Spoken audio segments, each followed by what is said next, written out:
God bless you, my dear students. Let's start second part of the inverse variation.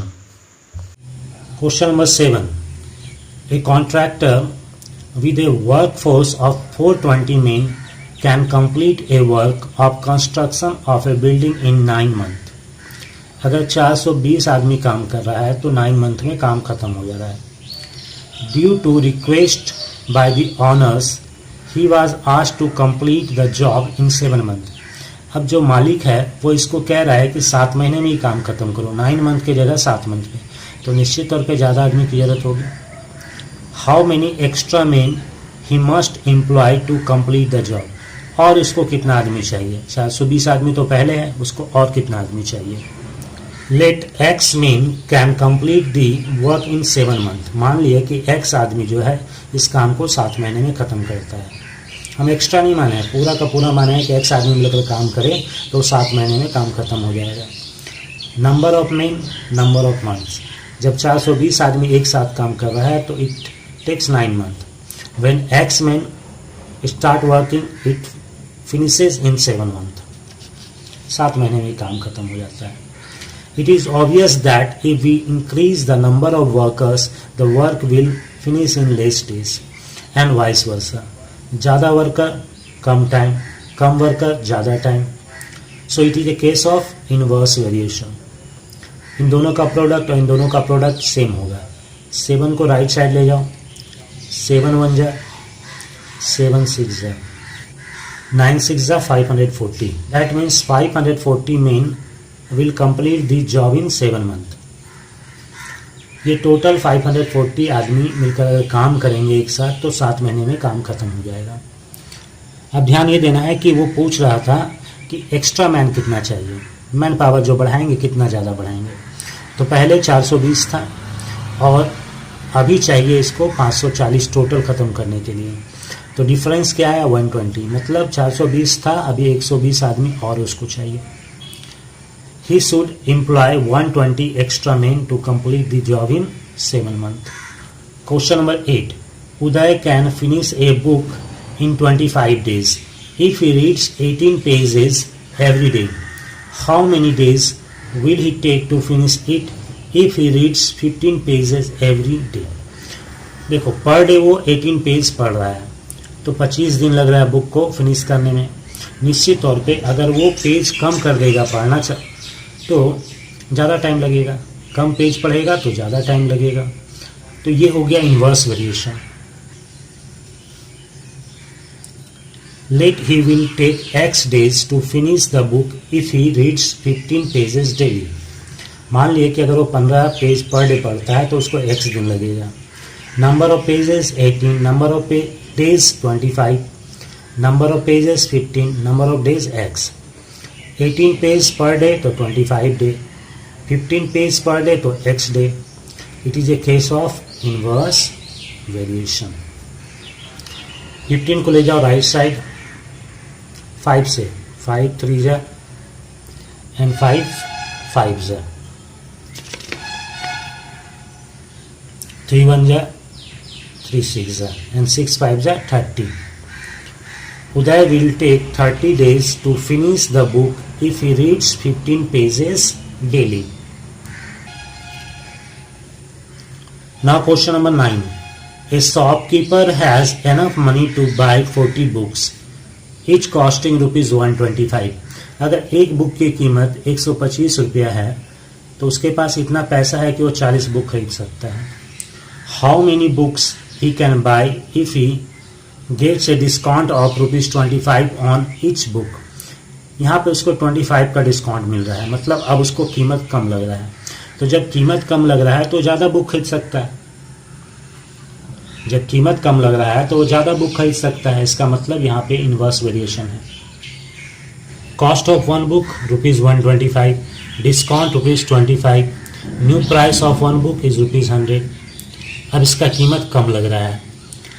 Now let he can get x books in the same amount.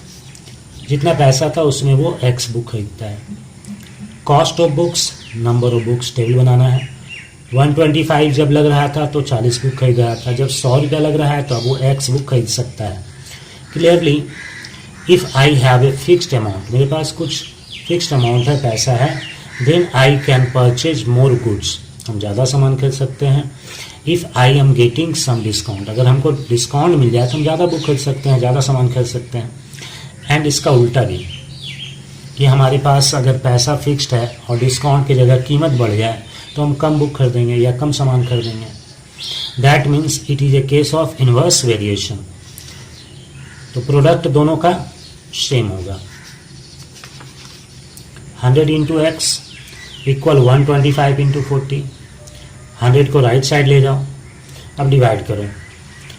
25 4 जा, 25 5 जा, and 4 10 जा, 10 5 जा 50। He can purchase 50 books if he get discount of ₹25. Question number 10. 6 pumps working together empty a tank in 28 minutes. How long will it take to empty the tank if 4 such pumps are working together? यहाँ पे 6 pumps एक साथ चालू कर देंगे तो टंकी को खाली होने में 28 मिनट लग रहा है। तो निश्चित तौर पे जब 4 पंप काम करेगा तो टाइम ज़्यादा लगेगा। इसका मतलब ये इन्वर्स वेरिएशन है।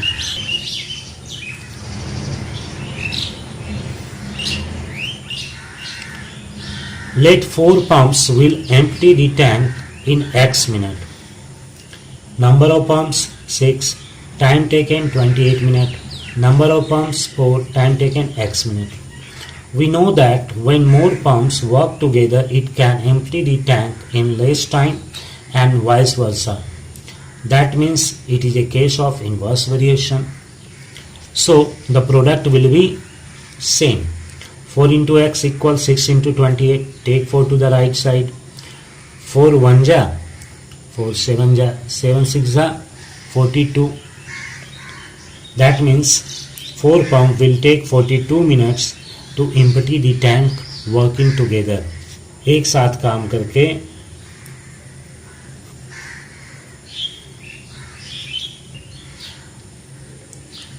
Question number 11. A train moving at a speed of 75 km per hour covers a certain distance in 4.8 hours. What should be the speed of the train to cover the same distance in 3 hours? हम लोग जानते हैं कि train का speed को बढ़ा दिया जाए तो टाइम कम लगेगा और स्पीड घटा दिया जाए तो टाइम ज़्यादा लगेगा। मान लिए required speed of the train भी x किलोमीटर पर आवर। पहले टेबल बना लो। टेबल बनाने से थोड़ी सुविधा हो जाती है नंबर को देखने में, समझने में। It is obvious that when speed is increase taken time decreases. जब स्पीड को बढ़ाया जाता है तो लगने वाला समय खुद ब खुद घटता है। To complete the same journey and vice versa, इसका उल्टा भी, कि जब स्पीड घटता है तो टाइम ज़्यादा लगता है। It is a case of inverse variation. एकदम ईजी है समझना। और इन्वर्स वेरिएशन है तो प्रोडक्ट सेम होगा।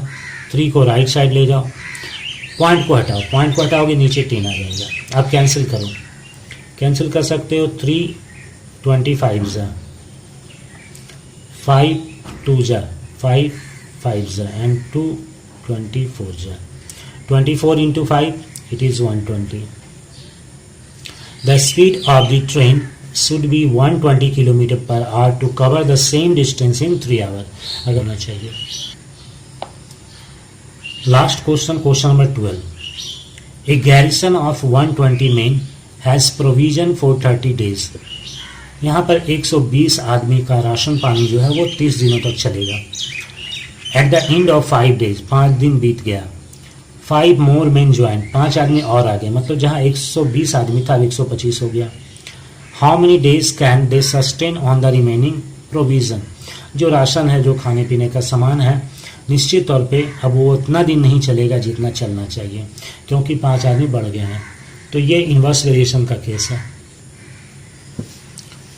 इसको समझने के लिए पहले देख लें कि जब 120 मेन हैं तो ये प्रोविज़न है 30 डेज़ का। राशन कितने दिन चलेगा? 30 दिन।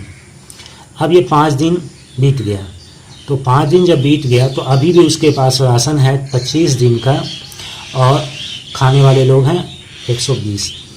5 लोग और आ गए, तो अब खाने वाले लोग हो गए 125। तो निश्चित तौर पे ये जो 5 दिनों के बाद का केस है वो 25 दिन चलने वाला नहीं है। राशन 25 डेज, ये जो प्रोविज़न है 25 डेज नहीं चलेगा। तो मान लिया ये x डेज चल रहा है, इसको लिखते हैं ऐसे, let they can sustain x days on the remaining provision. जो राशन बचा हुआ है वो x दिनों तक चलेगा।